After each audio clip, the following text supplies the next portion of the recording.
the good old summer time. Hey guys, Tom here from the podcast. Thanks for joining me. Very special day for me because I've just received a very special book. It's a book that I've never actually owned, but that I know very well. I've thumbed through the pages for many years, borrowed books from the library, from friends. I've finally acquired my own edition and I'm thrilled to open it in front of you right now. Here we go.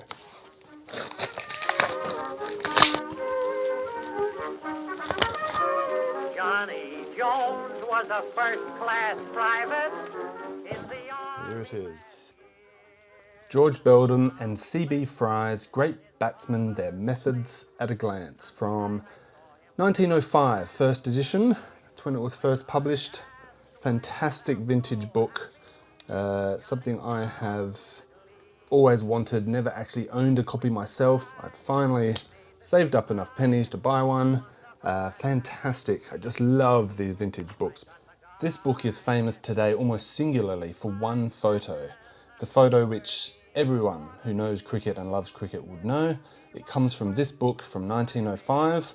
I'll find it for you now. Here we go. Victor Trumper, plate 27, jumping out to drive. Comes from this series.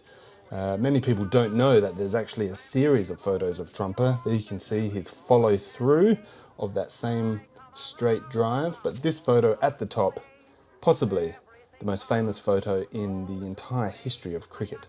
So this book was co-produced by George Beldam and CB Fry, first edition in 1905. CB Fry, of course, wonderful wordsmith, first-class cricketer.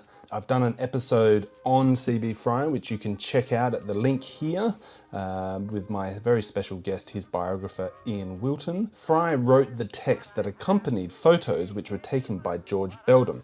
Now, George Beldam was a first-class amateur cricketer for Middlesex and London County at the turn of the century.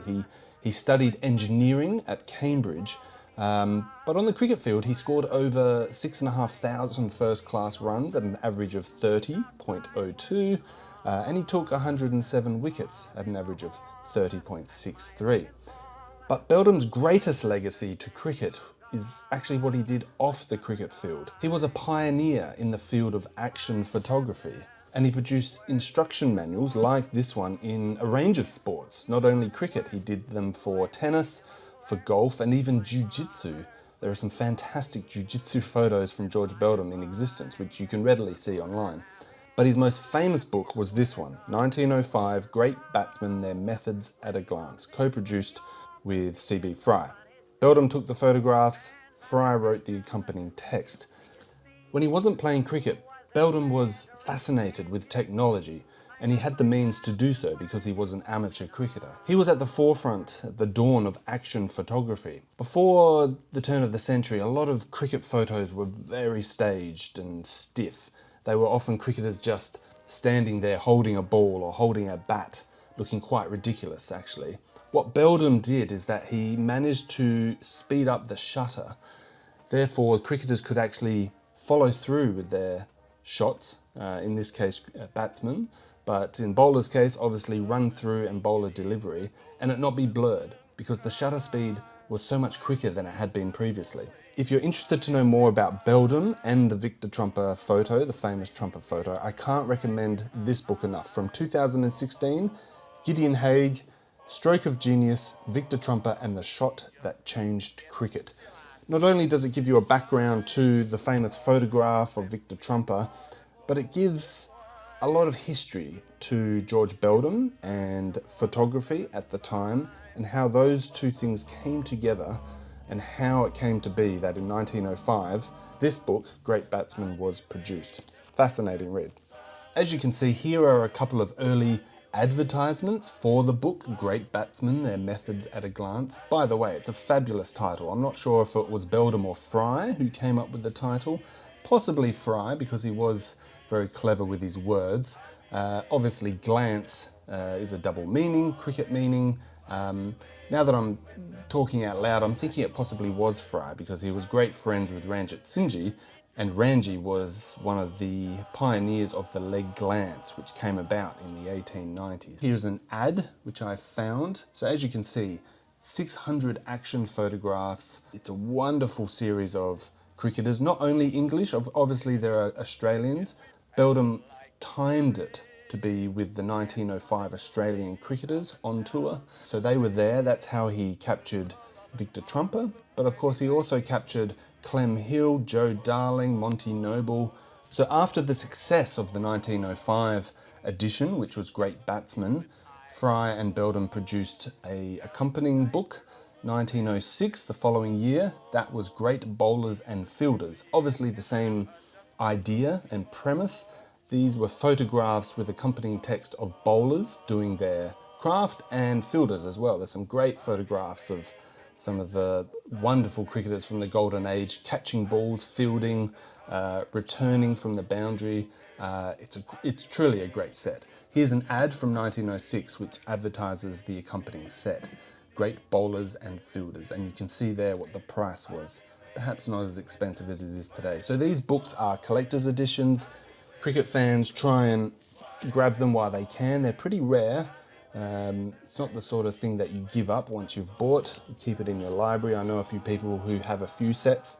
I've known this set for a long time. I first came across it when I was at university and I stumbled across the sports section and I saw this very old book and I looked through it and I was amazed at the quality of the photographs. I mean, they're just sensational.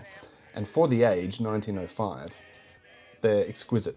And of course, I stumbled across the famous Trumper photograph, which I knew, but I didn't actually realize it came from this set. And ever since then, I've wanted my own edition, which I've now got. I had previously been looking at the edition which was in the State Library of New South Wales, which, incidentally, was previously owned by Sid Gregory. Now, while the book is venerated today, it wasn't necessarily so at the time. Here's an early review from August 1906 from The Academy, which was a British periodical at the time, which reviewed literature. And this review is, well, let's say it's interesting. It doesn't really give Beldam and Fry credit. They think the book should have included more British batsmen, more stylists. It can't quite understand why Beldam took so many photographs of Victor Trumper, go figure, or Clem Hill. So this is this review from August 1906. R.E. Foster, to whom 18 plates are assigned, would teach the spectator more of cricket in 30 minutes than Victor Trumper, who was given 20 plates, would in 30 years. Why are there only 9 photographs of Tildesley and 13 of Hayward against 24 of CB Fry? Perhaps because Mr. Fry is the more accomplished poseur. But did a faint sense of the fitness of things steal over him when he hid his face behind his arm in posing for the picture which ornaments the cover of Great Batsmen? There you go, that's CB Fry. Mr. Beldam, we note, figures seldom. His modesty is akin to that of Mr. Knight, who does not omit a single photograph of himself in his book. Quite hilarious. So is this book still useful today as an instruction manual? Of course not. The photographs are quite ridiculous in some sense. We have to remember that these photographs were taken in a pre-digital age. As advanced as the technology was for the time, they still only had 1 or 2 opportunities to take the photo. They couldn't just keep taking photos like we can today with digital cameras.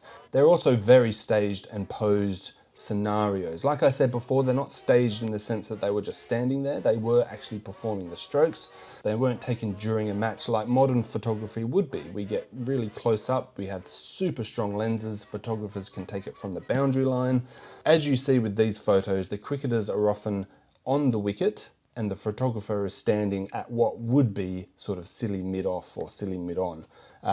Clearly not taken during a match. The purpose of this book, or the relevance of this book today, is not its instruction and not the words that Fry tells us necessarily, but the photographs give the historian a window into the world of 1905. They show us how batsmen viewed themselves and how they viewed the art of batsmanship. It's invaluable as far as I'm concerned, and these photographs are largely hailed today as the piece de resistance of the golden age of cricket.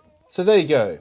Great Batsmen, Their Methods at a Glance by George Beldam and CB Fry, first published in 1905. I think a second edition was reprinted in 1907 due to its popularity.